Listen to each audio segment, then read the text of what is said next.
ഒരു പ്രതിജ്ഞ ചൊല്ലിയിരുന്നു. എല്ലാ ഇന്ത്യക്കാരും എൻ്റെ സഹോദരി സഹോദരന്മാരാണ്.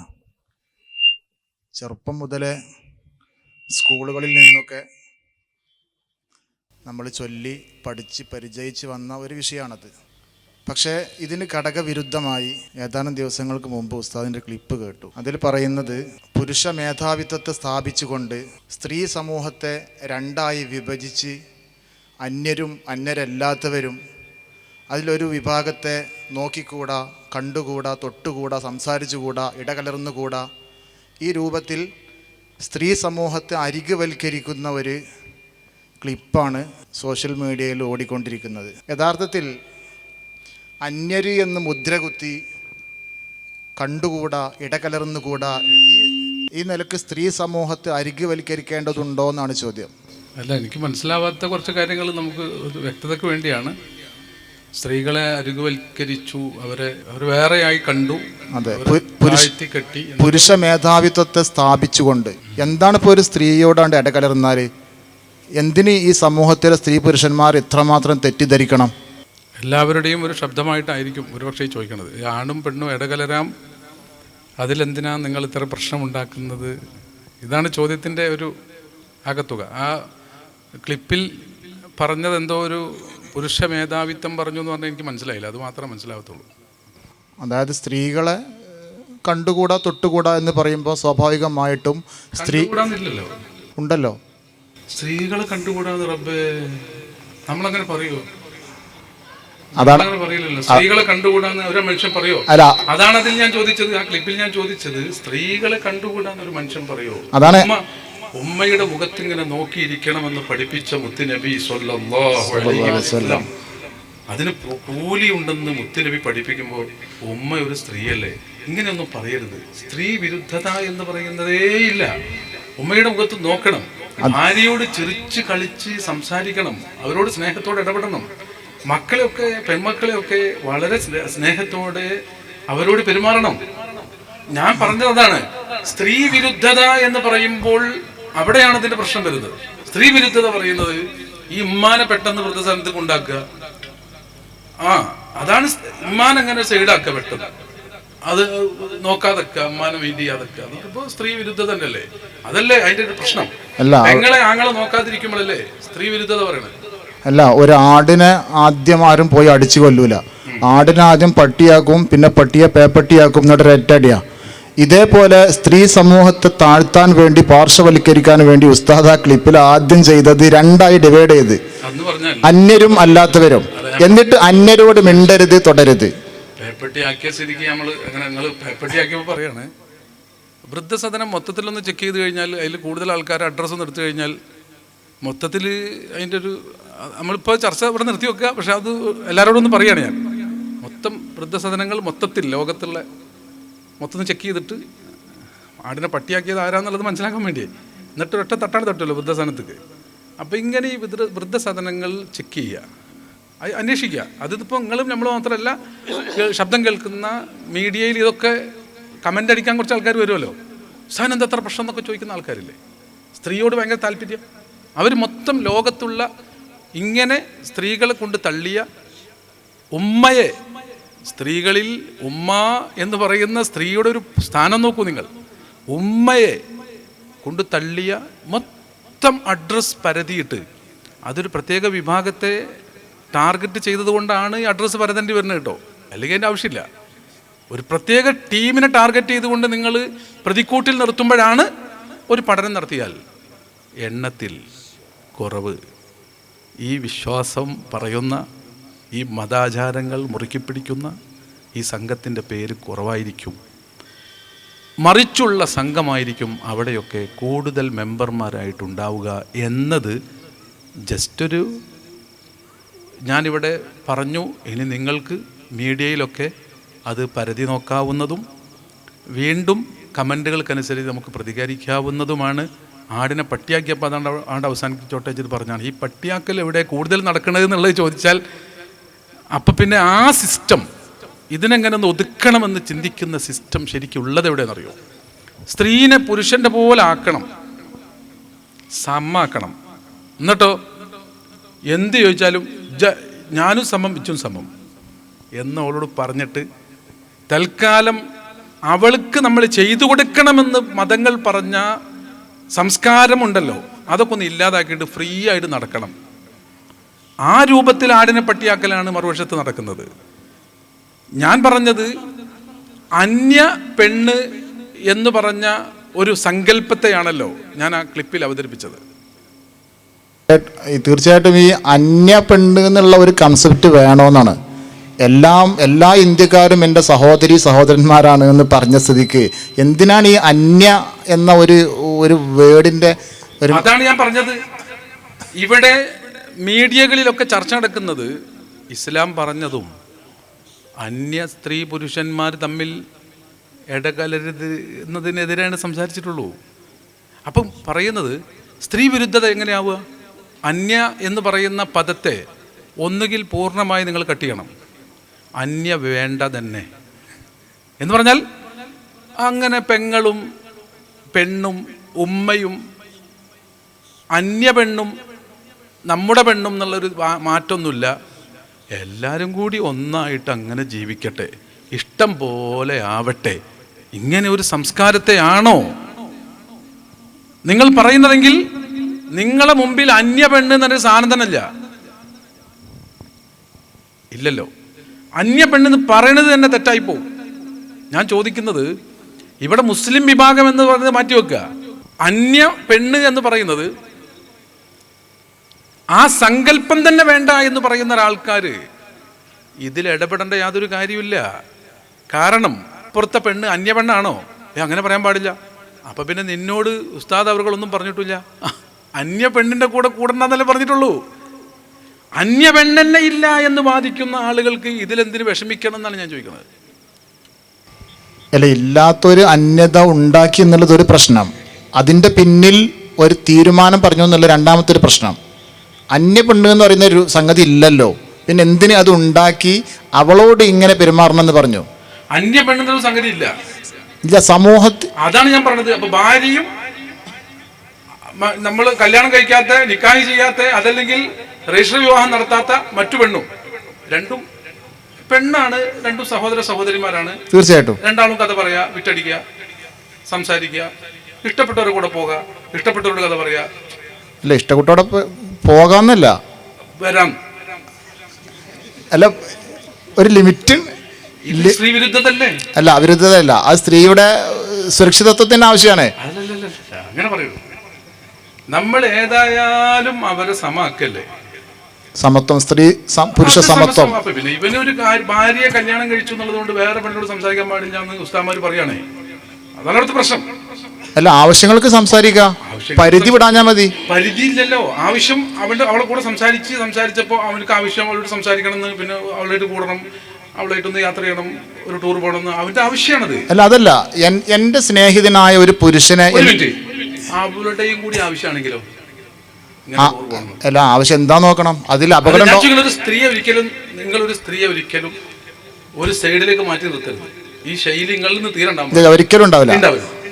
ഒരാളൊരു ഭാര്യയെ കല്യാണം കഴിച്ചു എന്നുള്ളതൊരു നാട്ടു നടപ്പ് നിൽക്കാൻ നടന്നു. പക്ഷെ ഈ ആൾക്ക് മറ്റൊരു പെണ്ണിനായിട്ട് സംസാരിക്കുക, സന്തോഷം, കാര്യങ്ങൾ അങ്ങോട്ടും ഇങ്ങോട്ടൊക്കെ ഒരു സന്തോഷം, കാര്യങ്ങളൊക്കെ റാഹത്തായിട്ട് രണ്ടാൾക്കും ടൂർ പോകാൻ പൂതിയായാൽ, രണ്ടാൾക്കും ആയിട്ടോ, ഒരാൾക്ക് മാത്രമല്ല. എന്താണാവോ ഈ കമന്റ് അടിക്കുന്ന പെണ്ണിന്റെ അഭിപ്രായം? ഈ പറയപ്പെടുന്ന ആണ് ഇവിടെ ഭർത്താവ് ആണെങ്കിൽ സുരക്ഷിതത്വം ഉണ്ടെങ്കിൽ പോവാം, സുരക്ഷിതത്വം ഒരു ടൂർ പോയിട്ട് കറങ്ങി പിടിച്ച് വന്നോട്ടെ. അല്ല, അപകടം ഉണ്ടാഞ്ഞാൽ മതി. അതിന്റെ പിന്നിൽ അങ്ങനെയാണ്. അല്ല, സമൂഹത്തിൽ അപകടം വരുത്തി വെക്കണം എന്ന് ആരും പറഞ്ഞില്ലല്ലോ. ശരിയാണ്. അപ്പൊ ഇപ്പൊ ഇവിടെ നമ്മൾ എന്ത് ചെയ്ത് ഈ സാധനം മാത്രം ഒരു കണ്ടന്റ് പ്രത്യേകം എഴുതിയിട്ട് നിങ്ങൾ വിട്ടിട്ട് അടിയിൽ കമന്റ് ചോദിക്കുകയാണ്. ഭർത്താക്കന്മാർ അവരിഷ്ടപ്പെട്ട സ്ത്രീകൾക്കും ഇഷ്ടമാണെങ്കിൽ അവരുടെ ഇഷ്ടത്തിൽ നമ്മൾ കൈകടത്തണ്ട. എല്ലാവരും സഹോദരന്മാരാണ്. അവർ സഞ്ചരിച്ച് സന്തോഷം പോലെ ജീവിക്കട്ടെ രണ്ടു കൂട്ടരും. ഇതിന് കമന്റ് അടി ചോദിച്ചു നോക്കിയാൽ ഈ ഫെമിനിസ്റ്റുകളായ ഈ നമ്മുടെ പെങ്ങന്മാരുണ്ടല്ലോ, അവര് കല്യാണം കഴിഞ്ഞ എന്തായാലും ഇതിനെതിരായിരിക്കും. അതല്ല, അതിപ്പോ പറയാം. മൊത്തത്തില് ചില സംസ്കാരം മേത്തുക്കെടുക്കുമ്പോൾ മാത്രം അതൊരു സംസ്കാരമാണെന്ന് പറയലും, അങ്ങാടി പറയുമ്പോൾ അത് ആ സംസ്കാരത്തിനെതിര് പറയാ, വീട്ടിൽ വന്നാൽ ആ സംസ്കാരത്തിന് വേണ്ടി ഒച്ചുണ്ടാക്കുക. ഈ ഒരു സിസ്റ്റമാണ് ഇവിടെ യഥാർത്ഥത്തിൽ നടക്കുന്നത്. അതാണ്. അപ്പൊ ഞാൻ ചോദിക്കുന്നത്, അന്യ എന്ന സങ്കല്പമില്ല, ചർച്ചന്നില്ല. നിങ്ങൾ സംസാരിക്കുമ്പോൾ ചോദിക്കാനുള്ളത് അപ്പം ചോദിച്ചോളണം, പറയാനുള്ളത് സ്പോട്ടിൽ പറഞ്ഞോളണം. പിന്നെ ഈ കമന്റിൽ അവിടെ പോയിട്ട് ഇവിടെ പോകുന്ന സമയം കളയരുത്. ആർക്ക് വേണമെങ്കിൽ കയറി ഒന്ന് ചോദിക്കാൻ പറ്റും. അങ്ങനെ ഉണ്ട്. ഈ വിഷയം ഒരു ധാരണയാവാൻ തന്നെ ഞാൻ ചോദിക്കുന്നത്. പറഞ്ഞോളി. അതല്ല, മറ്റൊരുത്തന്റെ ഭാര്യയുമായി ടൂർ പോണ വിഷയമല്ല. ഇപ്പൊ എന്റെ വൈഫിനെ ഒരാൾ ടൂർ കൊണ്ടുപോകണമെങ്കിൽ എന്റെ ഒരു സൗകര്യം കൂടി നോക്കണ്ടേ? ശരി, ഈ വൈഫ്, ഈ ഒയർ വൈഫ് എന്നൊക്കെ പറഞ്ഞാൽ നമ്മൾ ഉണ്ടാക്കിയല്ലേ? അത് സമൂഹത്തിന്റെ ആവശ്യമാണ്. ഞാൻ ചോദിക്കുന്നത്, പെണ്ണുങ്ങൾ എന്ന് പറഞ്ഞാൽ പ്രകൃതിയാണ്. പ്രകൃതിപരമായി അവരുടെ ഭംഗി അങ്ങോട്ടും ഇങ്ങോട്ടൊക്കെ ആഘോഷിച്ച് സന്തോഷിച്ച് ലോകത്ത് പരസ്പരം സന്തോഷത്തോടെ ജീവിച്ചു പോകുമ്പോൾ ആവശ്യമില്ലാത്തൊരു വൈഫും അതിൻ്റെ ഇടയിൽ ഒരു കല്യാണവും ഇതൊക്കെ ഉണ്ടാക്കിയത് കൊണ്ടല്ലേ ഈ പെണ്ണ് പിന്നെ അങ്ങോട്ട് പോകാൻ പറ്റില്ല, ഈ ആണ് പിന്നെ അങ്ങോട്ട് പോകാൻ പറ്റില്ല എന്നൊക്കെ പറയുമ്പോൾ ഇതൊരു കുടിസല്ലേ? അല്ല, അത് ഈ പ്രകൃതിയുടെ സംസ്കാരത്തിന്റെ ആവശ്യമാണ്. സംസ്കാരത്തിന്റെ ആവശ്യത്തിന് വേണ്ടി ഒരു കുടിസ് ഒക്കെയാണ്. സംസ്കാരം നിലനിർത്താൻ ഒരു കുടിസ് ഒക്കെയാണ്. അതിലൊരു അന്യത ഒക്കെയാണ്. ഇത് പറയുന്നത് ഞാനല്ല. ഈ സംസ്കാരത്തിന് വേണ്ടി ശബ്ദിക്കുന്ന മുസ്ലിം നാമധാരി പോലും അല്ലാത്തവർ അവരാവശ്യപ്പെടുന്ന ആവശ്യം എന്താണെന്നറിയോ? ഇങ്ങനെയൊക്കെ സംഭവിക്കുമ്പോൾ ഇവർക്കിടയിൽ അങ്ങനെ ടൂർ പോകാൻ അങ്ങനെ വിട്ടുകൊടുക്കരുത് കേട്ടോ. അങ്ങനെ വിട്ടുകൊടുക്കരുത്.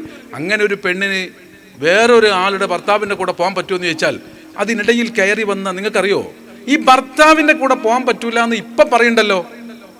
എഴുതി വെച്ചോളൂ.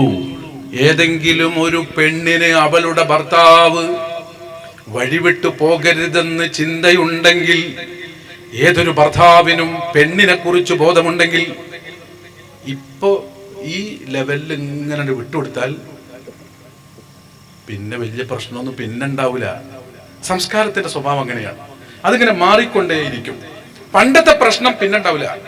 നമ്മൾ പ്രതികരിച്ചിട്ടില്ലെങ്കിൽ ഇത് സിമ്പിളാവും. അതുകൊണ്ടാണ് മറ്റൊരു നാട്ടിലെ കൾച്ചർ ഇപ്പോൾ അങ്ങനെയാണ്. നിങ്ങൾ യൂറോപ്യൻ കൾച്ചർ എന്താന്ന് വിചാരിച്ച് അപ്പം വിട്ടിട്ട് പോണെന്നാ പറയണത്. നാളെ ഒരാൾ പറഞ്ഞിട്ട് വേണ്ടെന്ന് പറഞ്ഞാൽ വേണ്ടെന്ന് വെക്കണം. അവരോട് പറയണം സന്തോഷത്തോടെ, എനിക്ക് വേണം വേണം, വേണ്ട വേണ്ട, വേറൊരാളോട് വേണം വേണം, വേണ്ട വേണ്ട. വാപ്പല്ല, ഉമ്മല്ല, പെങ്ങളില്ല, പെണ്ണില്ല, ഒന്നുമില്ല എന്നുള്ളൊരു സംസ്കാരം ഒരു സ്ഥലത്ത് ആയിക്കഴിഞ്ഞു. ഇപ്പം ഉണ്ടാതെന്നാൽ ഇവിടെ അതാവും, ഇവിടെ അതാവും.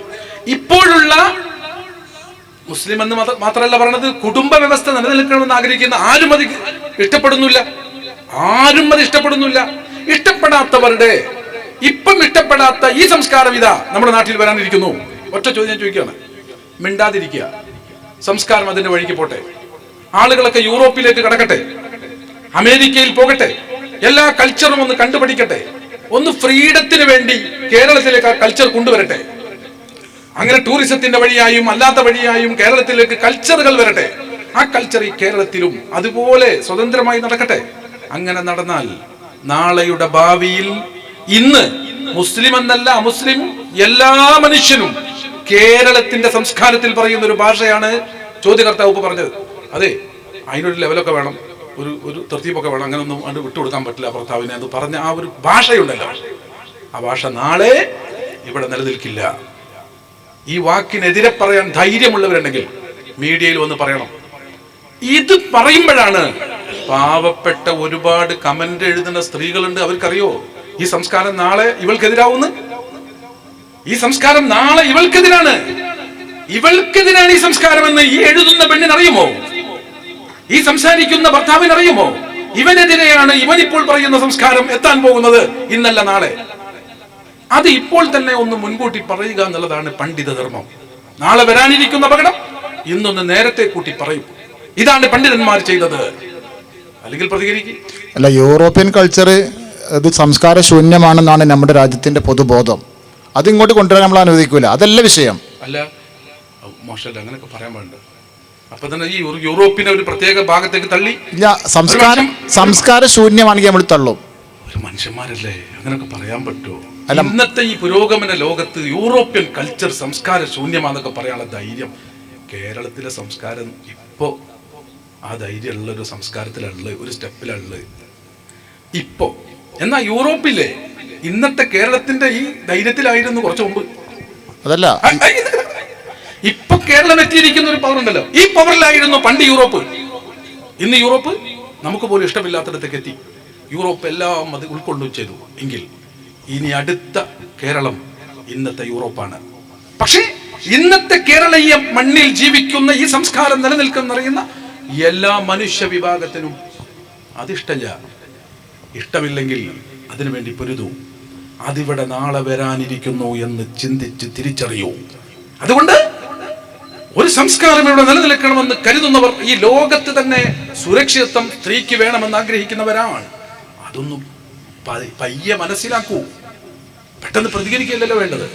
മർഹബ. അല്ല, യൂറോപ്യൻ കൾച്ചർ എന്ന് പറഞ്ഞത് അർദ്ധനഗ്നതയാണ്. അതിങ്ങോട്ട് കൊണ്ടുവരണമെന്ന് ഇവിടെ ആരും പറയില്ല, ബുദ്ധിയുള്ള ആരും പറയില്ല.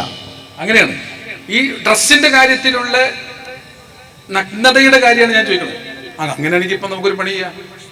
ഈ സ്ത്രീ അങ്ങനെങ്കിലൊക്കെ നടന്നോട്ടെ എന്ന് പറയുന്ന സ്ത്രീയോട് പൂർണ്ണമായി വിവസ്ത്രയായി നഗ്നത പൂർണ്ണമായും വെളിവാക്കിക്കൊണ്ട് പെണ്ണ് നടക്കുക എന്നുള്ളതിനെ പറ്റി അഭിപ്രായം എന്തായിരിക്കും? പറ്റില്ല.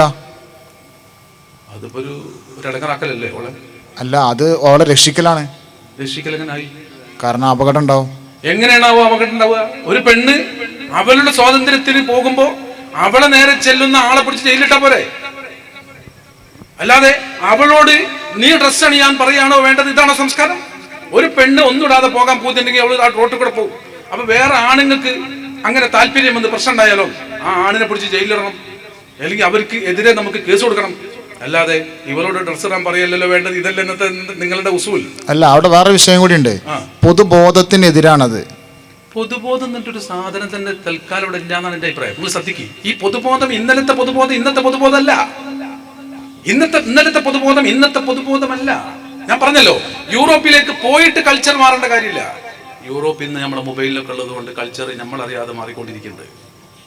നമ്മുടെ മക്കളുടെ മൊബൈലിലൂടെയും അല്ലാതെയും യൂറോപ്യൻ കൾച്ചറുകൾ സാധാ ദിനം പ്രതി വന്നുകൊണ്ടിരിക്കുന്നത് കൊണ്ട് ആരുടെയും ബുദ്ധിമുട്ടില്ലാതെ കൾച്ചറുകൾ മാറിക്കൊണ്ടിരിക്കുന്നു എന്നുള്ളതിന് തെളിവല്ലേ ഇന്നത്തെ ചില നടിമാരുടെ ചില വസ്ത്രധാരണ ചർച്ചയായത്. അത് തന്നെ വേണം വേണ്ടെന്ന അഭിപ്രായമില്ലേ? എത്രേ തലമറക്കാത്ത സ്ത്രീകളും ഈ ഇസ്ലാമിന്റെ കാഴ്ചപ്പാടിനെ തീരെ ഉൾക്കൊള്ളാത്ത ആൾക്കാരും അത്തരം ഡ്രസ്സ് വേണ്ടിയില്ല എന്നുള്ള അഭിപ്രായത്തിൽ തൽക്കാലപ്പുണ്ട്. അവരെന്താണ് പറയുന്നത്? ആ സ്ത്രീകൾ ആ മറക്കണമെന്ന് പറയുന്ന ആളുകൾ പറയുന്നത് എന്താണ്? എനിക്കതൊന്ന് മനസ്സിലാക്കി തരണം. ഈ ശബ്ദം ആര് കേൾക്കുന്നുണ്ടെങ്കിലും നിങ്ങളൊക്കെ ശ്രദ്ധിക്കാനാണ് ഞാൻ പറയുന്നത്. സ്ത്രീ വസ്ത്രം ധരിക്കണം എന്നതിൽ ഇന്നിപ്പോ കേരളത്തിൽ തർക്കമില്ല. അത് ഫുള്ള് വേണോ വേണ്ടേ എന്നുള്ളതിലാണ് തർക്കം. എന്താ അഭിപ്രായം? അഭിപ്രായം പറയാ. സ്ത്രീ വസ്ത്രം ധരിക്കണോ വേണ്ടേ? ധരിക്കണം. അതിൽ തർക്കണ്ടോ? വസ്ത്രം ധരിക്കണം എന്നാണ് നമ്മൾ പറഞ്ഞത്. അതെ, ധരിക്കണ്ടെന്ന് ആരും പറഞ്ഞിട്ടില്ല, ആരും പറയില്ല. വസ്ത്രം ധരിക്കണം എന്ന് പറഞ്ഞാൽ മറക്കണം. അതെ, നഗ്നത മറക്കണം. നഗ്നത മറക്കണം. പക്ഷെ മൊത്തം കൊണ്ട് ആവരണം ചെയ്യണതിന് നമുക്ക് യോജിപ്പില്ല. അപ്പൊ ഈ മറക്കണം എന്ന് പറഞ്ഞ ഉദ്ദേശിക്കുന്ന എന്താണെന്ന് മനസ്സിലായില്ല. സ്ത്രീ അതിന് അറബി പറഞ്ഞ ഹിജാബ് എന്നാണ് പറയട്ടെ. ഈ മറക്കുക എന്ന് പറഞ്ഞാൽ അറബിയിൽ ഹിജാബ് എന്നാണ് പറയാ. അപ്പൊ സ്ത്രീക്ക് ഹിജാബ് വേണം എന്നുള്ളതിൽ കേരളത്തിൽ ഇപ്പൊ തർക്കമില്ല. യൂറോപ്പിൽ തർക്കമുണ്ട്, പക്ഷെ കേരളത്തിൽ ഹിജാബ് വേണം എന്നതിൽ തർക്കമില്ല. പക്ഷെ അതിന്റെ അളവിൽ തർക്കമുണ്ട്. അങ്ങനെ ആക്കിയാലോ? അളവിൽ തർക്കമുണ്ട്. ഹിജാബ് വേണം. മൂടി പുതക്കണ്ടാന്ന്. മൂടി പുതക്കണോ മൂടാതെ പുതക്കണോ എന്നുള്ളത് നമുക്ക് പിന്നെ സംസാരിക്കാം. ഹിജാബ് വേണം, മറ വേണം. കാര്യം ചോദിക്കണം. ശരി, ഈ മറ വേണമെന്ന് പറഞ്ഞല്ലോ. തീർച്ചയായിട്ടും. എന്തിനാണാവോ നഗ്നത മറക്കാൻ? എന്തിന്? അവൾക്ക് താല്പര്യമില്ലാത്ത നഗ്നത നിങ്ങൾ എന്തിനാ മറക്കണത്? അല്ല, കാണുന്ന ആൾക്കാർക്ക് താല്പര്യം പ്രശ്നമാവും. കാണുന്ന ആൾക്കാരെ പ്രശ്നമാണത്. ഇതാണ് ഇവരുടെ ഡയലോഗ്. അതുകൊണ്ടാണ് ഞാൻ ഈ പറഞ്ഞത്, അത് കാണുന്നവരുടെ പ്രശ്നമാണ്. ഒരു സ്ത്രീയുടെ നഗ്നത കാണുമ്പോത്തിനും നിങ്ങൾക്ക് എന്താണോ നിങ്ങളെ കൊണ്ടുപോയി ജയിലിലടക്കാന്നല്ലാതെ അതിന് സ്ത്രീകളെ തരം താഴ്ത്തണം എന്നല്ലേ ചോദിക്കണം. ആ ചോദ്യം എന്താ ഈ അർദ്ധനഗ്നതയിൽ ഉപയോഗിക്കാത്തത്? അല്പനഗ്നതയിൽ എന്താ പറയാത്തത്? ആ നഗ്നതയിൽ എടോ അപ്പൊ ഉമ്മാനെ മറന്നോ? നിനക്ക് ഉമ്മയില്ലേ എന്നല്ലേ ചോദിക്കണേ? നിനക്ക് ഉമ്മയില്ലേ എന്നാ ചോദിക്കുക ഒറ്റടിക്ക്. നിനക്ക് ഉമ്മയില്ലേ? എങ്ങനെ നടന്നാലും പ്രശ്നമില്ല, എങ്ങനെ പോയാലും കുഴപ്പമില്ല, നിന്റെ കൂടെ ഉമ്മ ഉണ്ടാവാറില്ല എന്നാ ചോദിക്കുക. അപ്പൊ എന്നാ പിന്നെ ഉമ്മ ഉണ്ടെങ്കിൽ പിന്നെ നിന്നെ വേറെ ആളെ പെണ്ണ് കേട്ടാ നിൽക്കണേ? ഉമ്മ വേറെയാണ് പെണ്ണ് വേറെയാണ് എന്നുള്ളത് സംസ്കാരം കേരളത്തിൽ പല്ലേ ഉണ്ട്. അത് നിലനിൽക്കണമെന്ന് ആഗ്രഹിക്കുന്നുണ്ടോ കേരളീയർ? ഉണ്ട്. എങ്കിൽ പിന്നെ മറ്റുള്ളവരുടെ വസ്ത്രത്തിന്റെ വിഷയത്തിലാണ് നമ്മൾ സംസാരിക്കുന്നതെങ്കിൽ കുറച്ചെങ്കിലും മറക്കണം എന്ന അഭിപ്രായം ഉണ്ടല്ലോ. തീർച്ചയായിട്ടും അതൊരു കമ്പോളവൽക്കരണം നടക്കണില്ല അവിടെ. അവിടെ യഥാർത്ഥത്തിൽ ഒരു സ്ത്രീയുടെ ചില ഭാഗങ്ങളെ കച്ചവടം ചെയ്യാണ് എൻ്റെ അഭിപ്രായം. കുറച്ച് മറക്കണമെന്ന് പറഞ്ഞപ്പോൾ ഒരു സ്ത്രീ, ഒരു കുഴപ്പമില്ലാത്ത സ്ത്രീക്ക് ഒരു പ്രത്യേക ഭാഗങ്ങൾ മറക്കണമെന്നൊരു വാശി, പ്രത്യേക ഒരു വാശി. ആരാറിയോ? ഇസ്ലാമല്ല കേട്ടോ. ഇസ്ലാമിന് ഒരു പ്രശ്നമില്ല, കാരണം ഫുള്ള് മറക്കണം എന്നാ പറഞ്ഞത്. ഇസ്ലാമിന് അങ്ങനെ ഒരു പെണ്ണിനോട് ഒരു കഷ്ണം മുറിച്ച് പെണ്ണിനെ കച്ചവടം ചെയ്യുന്ന പരിപാടിയൊന്നും ഇസ്ലാമിനില്ല. അത് ഇവർക്കുണ്ടോ എന്നൊരു സംശയമുണ്ട്. അവർക്ക് കുറച്ച് മറച്ചോട്ടെ, കാരണം അത് പ്രശ്നമാണ്. അപ്പം പ്രശ്നമായ ഒരു ഏരിയ, പ്രശ്നമല്ലാത്ത ഒരു ഏരിയ എന്നതിലേക്ക് സ്ത്രീയുടെ ശരീരത്തെ രണ്ടാക്കി തിരിക്കുകയും ഒരു സ്ഥലം കച്ചവടത്തിനുള്ളതാണ്, അത് പ്രശ്നമുള്ളതാണ്, മറ്റേ സ്ഥലം പ്രശ്നമുള്ളതല്ല എന്ന് വകതിരിക്കുകയും അതിൽ എത്രത്തോളം ഉൾക്കൊള്ളിക്കണമെന്നതിൽ തർക്കം നടക്കുകയും ചെയ്യുന്ന ഒരു കേരളീയ സംസ്കാരത്തിലാണ് ഇന്ന് നമ്മളുള്ളത്. ഞാനൊന്നേ പറയുന്നുള്ളൂ, സ്ത്രീയുടെ ശരീരഭാഗങ്ങളിൽ മറക്കണം എന്ന് പറഞ്ഞിടത്ത് നിങ്ങൾ തന്നെ പറഞ്ഞു പുരുഷന്മാർക്ക് ആകർഷണീയത വരുന്നത് കൊണ്ടാണ് അത് മറക്കണമെന്ന് പറഞ്ഞത്. ഞാൻ ചോദിക്കട്ടെ, ഏതെങ്കിലും ഒരു പുരുഷൻ ഈ കേരളീയ ചരിത്രത്തിൽ ഒരു പെണ്ണിനെ പ്രണയിച്ചത് ആ മറക്കുന്ന രംഗം മറക്കാത്തത് കൊണ്ടാണോ, അതോ മറ്റു മറക്കണ്ട എന്ന് പറഞ്ഞ മുഖം പോലോത്തത് കണ്ടിട്ടാണോ? ചരിത്രത്തിൽ ഏറ്റവും കൂടുതൽ പ്രണയം വന്നത് എന്ത് കണ്ടിട്ടാ? മുഖം കണ്ടിട്ടാണ്. ചരിത്രത്തിൽ ഏറ്റവും കൂടുതൽ പ്രണയം വന്നത് കാണാൻ പറ്റുമെന്ന് പറഞ്ഞ ഭാഗങ്ങളുണ്ടല്ലോ സംസ്കാരം. ആ സംസ്കാരത്തിലുള്ള ഭാഗങ്ങളിൽ നിന്നല്ലേ ആണുങ്ങൾ പെണ്ണുങ്ങളെ സ്നേഹിച്ച് ഈ കണ്ട കാലം വരെ നടന്ന പ്രശ്നം നടന്നത്. ഈ കണ്ട പ്രശ്നങ്ങൾ മുഴുവനും ഉണ്ടായത് ഈ മറക്കണ്ട എന്ന് എല്ലാവരും പറഞ്ഞ ഭാഗം കണ്ടിട്ടില്ലേ? അപ്പൊ അവിടെ സൗന്ദര്യമില്ലേ? അതല്ലേ സൗന്ദര്യം, അവിടെയല്ലേ ആകർഷണീയത. അതുകൊണ്ടല്ലേ ഈ പ്രശ്നങ്ങളെല്ലാം ഇവിടെ ഉണ്ടാകുന്നത്. ഇവിടെ വിഷയത്രേ ഉള്ളൂ. കുറച്ച് മറക്കണമെന്ന് പറഞ്ഞവർ പേടിച്ച ഒന്നുണ്ട്. ശബ്ദം ശ്രവിക്കുന്ന മുഴുവൻ ആളുകളോട് ഞാൻ പറയണത്, കുറച്ച് മറക്കണം എന്നതിൽ ആർക്കും തർക്കമില്ല ഇന്ന് കേരളത്തിൽ. എന്ന് പറഞ്ഞാൽ കുറച്ചാൾക്കാർ അപ്പോഴും ഉണ്ടാവും കേട്ടോ, നിങ്ങളിൽ ഇടപെടണ്ടാവും. അത് അങ്ങനെ ഉണ്ടെങ്കിൽ അങ്ങനെ നടന്നോട്ടെ എന്ന് പറയുന്നവരിപ്പോൾ ഉണ്ടാവും. നാളെ അത് കൂടി വരും. പക്ഷെ ഇപ്പൊ ഏതായാലും അൽഹംദുലില്ലാ കേരളീയ സംസ്കാരത്തിൽ കൂടുതൽ ആൾക്കാരും കുറച്ച് മറക്കണം എന്ന് പറയുന്നുണ്ടെങ്കിൽ അതിൻ്റെ ഉള്ളിലൊരു ഫിലോസഫി ഉണ്ട്.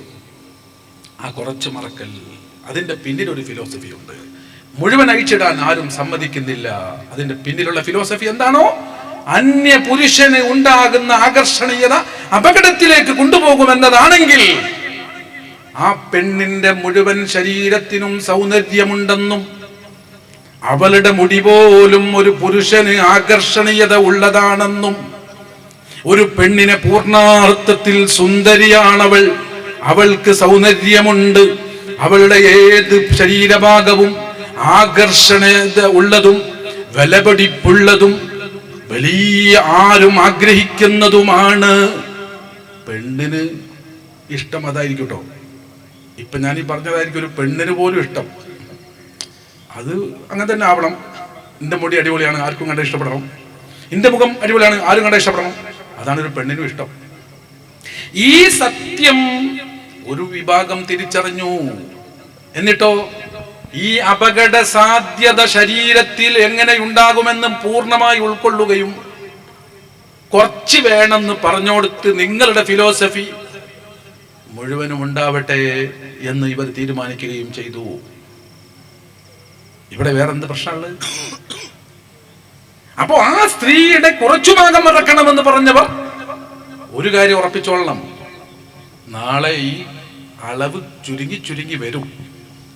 ഇന്നലത്തെ കേരളത്തിന്റെ ഒരു സംസ്കാര രീതിയെ സംബന്ധിച്ചിടത്തോളം ഇന്ന് അഭിനയങ്ങളിലൂടെ മീഡിയകളിലൂടെ കൾച്ചർ കയറി വന്ന് ഡ്രസ്സിന്റെ ഇന്നലത്തെ അളവ് മാറിയിട്ടുണ്ട് കേട്ടോ, അതറിയാതെ പോയിട്ടുണ്ട്. നാളെ ഇനിയും മാറും. ഇന്ന് പറയുന്ന ഈ ആളുകൾ എത്ര അളവാണോ പറയുന്നതെങ്കിൽ ദയവ് ചെയ്ത് മീഡിയയിൽ അതൊന്ന് കുറിച്ചിടണം. എൻ്റെ അഭിപ്രായമാണിത്. മീഡിയ എന്താ ചെയ്യേണ്ടതെന്ന് വെച്ചാൽ ഇന്നത്തെ കേരള സംസ്കാരം എത്ര അളവ് മറക്കണം എന്നാണെങ്കിൽ അത് ഇന്ന് കുറിച്ചിടണം. ഇന്ന് 10 കൊല്ലം കഴിഞ്ഞിട്ട് ഇന്ന് നിങ്ങൾ കുറിച്ചിട്ട ആ അളവുണ്ടല്ലോ, ആ അളവ് സോഷ്യൽ മീഡിയയിൽ ഇട്ടിട്ട് ആരെല്ലാം അനുകൂലിക്കുന്നു, ആരെല്ലാം പ്രതികരിക്കുന്നു എന്ന് കമന്റ് ഇടാൻ പറഞ്ഞാൽ ഇന്നിട്ട ആൾക്കാരെ മുഴുവൻ കുട്ടികളും പേരക്കുട്ടികളും എതിരായി ഉണ്ടാവും. ഇങ്ങനെ ഒരു സംസ്കാരത്തിന് വേണ്ടി ശബ്ദിക്കുന്നവർക്കെതിരെ നിങ്ങൾ ശബ്ദിക്കുകയും അവരെ മൂലയിലാക്കാമെന്ന് നിങ്ങൾ കരുതുകയും ഈ സംസ്കാരം വേണ്ട, ഇങ്ങനെ ഒരു പ്രത്യേക മൃഗീയതയാണെന്ന് പറഞ്ഞ് ബോധ്യപ്പെടുത്തുകയും ചെയ്തിട്ട് നിങ്ങൾ മുന്നോട്ട് പോയാൽ ഇന്ന് നിങ്ങൾ വരക്കണം, നാളെ നിങ്ങളുടെ മക്കൾ അതിനെതിരായിരിക്കും. ഈ ആർഗ്യുമെന്റ് നിങ്ങൾ എന്തായാലും മീഡിയയിൽ ശ്രദ്ധിക്കണമെന്നാണ് ഇതിനിടയിൽ എനിക്ക് പറയാനുള്ളത്. അപ്പോൾ പിന്നെ ഒരു കാര്യങ്ങൾ മനസ്സിലാക്കണം, സംസ്കാരം കാലം മാറുന്നതിനനുസരിച്ച് മാറുമ്പോൾ കാലം മാറുമ്പോൾ മനുഷ്യനല്ലാതെ ആവണമെന്നില്ല, മനുഷ്യനല്ലാതെ ആവുന്നില്ല. പണ്ട് മനുഷ്യനല്ല എന്ന് പറഞ്ഞൊരു സങ്കല്പമുണ്ട്, നമ്മൾ ആ കൂട്ടത്തിലില്ല, അക്കൂട്ടത്തിൽ നമ്മളില്ല. പണ്ട് മനുഷ്യനല്ലായിരുന്നു. അപ്പൊ ഇവര് ശ്രമിക്കുന്നത് എന്തിനാ? പണ്ട് അച്ഛനമ്മമാര് കാട്ടില് മരക്കൊമ്പിൽ നിന്ന് അടുത്ത മരക്കൊമ്പ് ചാടും, അപ്പ ഇഷ്ടപ്പെട്ടവനെ അപ്പാന്ന് വിളിക്കും, അവിടുന്ന് ഇങ്ങോട്ടും ചാടും, ഇവിടുന്ന് അങ്ങോട്ടും ചാടും. ഇപ്പൊ നമ്മൾ വയനാട് ചുരത്തേക്ക് പോകുമ്പോൾ കാണാം, സൈഡ് കാണാൻ ചാടുന്നത്. ഇത് അച്ഛനമ്മയാണ്, ഇത് വാപ്പയുമ്മയാണ്, ഇതാണ് നമ്മുടെ നേതാക്കന്മാർ എന്ന് വിശ്വസിക്കുന്ന ആളുകളെ സംബന്ധിച്ചിടത്തോളം ഇനിയിപ്പോൾ കൾച്ചർ മാറിയാലും അതേപോലെ ആവാനല്ലേ പോകണ്ടുള്ളൂ. മനുഷ്യനെ മനുഷ്യനായി കണ്ട് എക്കാലത്തും മനുഷ്യത്വം എന്ന് പറയുന്നതിന് പവർ കൊടുത്ത് അതിവിടെ നഷ്ടപ്പെട്ടുകൂടാ. ആ സംസ്കാരം ഇവിടെ നിലനിൽക്കണം, ഒരു കുടുംബ വ്യവസ്ഥ ഇവിടെ നിലനിൽക്കണമെന്ന് ഇന്ന് ആഗ്രഹിക്കുന്നവർ ഇന്നെഴുതുന്ന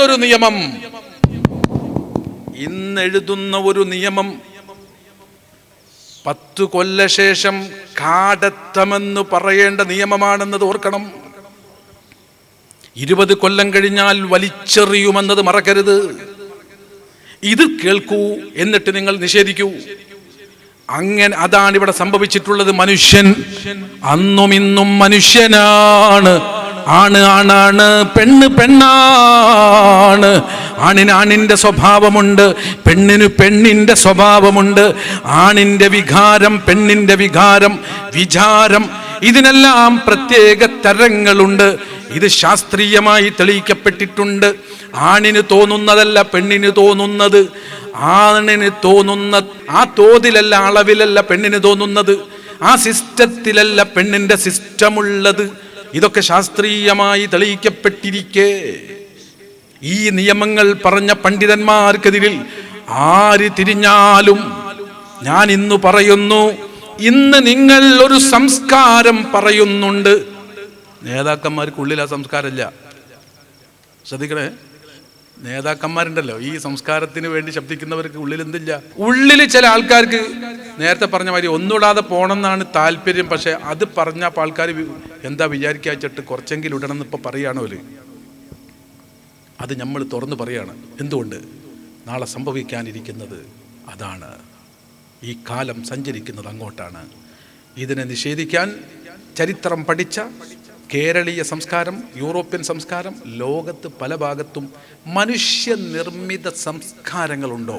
ശ്രദ്ധിക്കണം, ലോകത്ത് മനുഷ്യവാസമുള്ളിടത്ത് മനുഷ്യനിർമ്മിത സംസ്കാരം എവിടെയുണ്ടോ അവിടെയെല്ലാം കാലം മാറുമ്പോൾ കോലം, ഡ്രസ്സ്, അളവ് മറക്കേണ്ടതൊക്കെ മാറിക്കൊണ്ടേയിരിക്കും. എന്നാൽ മനുഷ്യനെ പടച്ച സൃഷ്ടാവായ റബ്ബ് തമ്പുരാൻ ഈ മനുഷ്യൻ എന്ത് മറക്കണം, എപ്പോ മറക്കണം, എങ്ങനെ മറക്കണം എന്ന് രൂപപ്പെടുത്തി എഴുതി വെച്ചിട്ടുണ്ടെങ്കിൽ വഖർന ഫീ ബുയൂതികുന്ന വലാ തബറജ്ന തബറുജൽ ജാഹിലിയത്തിൽ ഊല, വിശുദ്ധ ഖുർആൻ ആ സന്ദർഭത്തിൽ അത് പറഞ്ഞിട്ടുണ്ടെങ്കിൽ ആ ഹിജാബ്, അന്ന് ഇറങ്ങിയ ഹിജാബ് ഇന്നുമുണ്ട്. ഈ സംസ്കാരം നിലനിൽക്കണമെന്ന് പറഞ്ഞത് ഒരിക്കലും ഒരു വിഭാഗത്തിന്റെ സുരക്ഷിതത്വത്തിന് വേണ്ടിയാണെന്ന് തെറ്റിദ്ധരിക്കരുതേ. ഇന്നത്തെ കേരളീയ സംസ്കാരം ഇവിടെ നിലനിൽക്കണമെന്ന് പറയുന്നവർ ഓർക്കണേ, ഇന്നത്തെ സംസ്കാരം 100 കൊല്ലം മുമ്പ് നിങ്ങളിൽ നിന്ന് മരിച്ചുപോയ 100 കൊല്ലം മുമ്പ് മരിച്ചുപോയവരെ കണ്ടുമുട്ടിയിട്ട് മുസ്ലിം, ഇസ്ലാം, ക്രിസ്ത്യൻ അല്ല ചർച്ചട്ടോ. ഇന്ന് കേരളീയ സംസ്കാരത്തിൽ ഒരു ഡ്രസ്സിന് ഒരു അളവുണ്ടല്ലോ. ഈ അളവ് എടുത്തുപിടിച്ച് 100 കൊല്ലം മുമ്പുള്ള ഒരാളെ മുമ്പിൽ വെച്ച് നിങ്ങളുടെ മൂത്ത ആളോട് ചോദിക്കി, ഇങ്ങനെയൊക്കെയാണ് ഇപ്പോഴത്തെ കേരളത്തിൻ്റെ അവസ്ഥ. കേരളം ഭ്രാന്താലയമായോ എന്ന് മരിച്ചുപോയവർ ചോദിക്കുമെങ്കിൽ അടുത്ത തലമുറ ഇത് തന്നെയാണ് ആവർത്തിക്കാൻ പോകുന്നത്. ഇതല്ല സംസ്കാരം, ഇതല്ല പുരോഗമനം. പുരോഗമനം കാലം നീളുന്തോറും ഡ്രസ്സ് ഇങ്ങനെ അഴിഞ്ഞു പോകലല്ല പുരോഗമനം. മനുഷ്യൻ മനുഷ്യനാണെങ്കിൽ, സ്ത്രീ സ്ത്രീയാണെങ്കിൽ, പുരുഷൻ പുരുഷനാണെങ്കിൽ അവരിൽ എന്തെല്ലാം നിക്ഷേപിച്ചിട്ടുണ്ട് അതെല്ലാം ആ അളവിൽ എന്നും നിലനിൽക്കുന്നുണ്ടെങ്കിൽ അതിന് അനുസൃതമായ ഒരു നിയമം ആ സൃഷ്ടിച്ച സൃഷ്ടാവ് സംവിധാനിച്ചിട്ടുണ്ട്. അതിനാണ് ഹിജാബ് എന്ന് അറബി പറയുന്നത്. അതങ്ങനെ നിലനിന്നാൽ കാലം എങ്ങനെ മാറിയാലും, എന്തെല്ലാം കണ്ടെത്തലുകൾ AI സൗകര്യം വികസിപ്പിച്ചെടുത്താലും വിശുദ്ധ ഖുർആൻ പറഞ്ഞ നിയമത്തിന് ഒരു മാറ്റവും വരില്ല. അതുകൊണ്ട് കുടുംബ വ്യവസ്ഥ സന്തോഷത്തോടെ അവർക്ക് അവരുടേതുമായി സന്തോഷത്തോടെ ജീവിക്കാനുള്ള സുന്ദരമായ അന്തരീക്ഷം ഇവിടെ നിലനിൽക്കണമെന്ന് ആഗ്രഹിക്കുന്നവർ പ്ലീസ് വിശുദ്ധ ഖുർആൻ പറഞ്ഞ ഹിജാബിൻ്റെ രഹസ്യം ഒന്ന് പഠിക്കണം. പഠിക്കാൻ മടിയുണ്ടെങ്കിൽ, ഇന്നത്തെ കേരള സംസ്കാരത്തിൽ ഒരു ഹിജാബ് ഉണ്ടല്ലോ, ചെറിയ മറ, അതിൻ്റെ രഹസ്യം ഒന്ന് പഠിക്കണം. അതൊന്ന് ആഴത്തിൽ പഠിച്ചാൽ അതിൻ്റെ പൂർണ്ണതയാണ് ഇത് എന്നവർക്ക് ബോധ്യമാകും എന്ന് മാത്രമാണ് ആ വിഷയത്തിൽ തൽക്കാലം പറയാനുള്ളത്.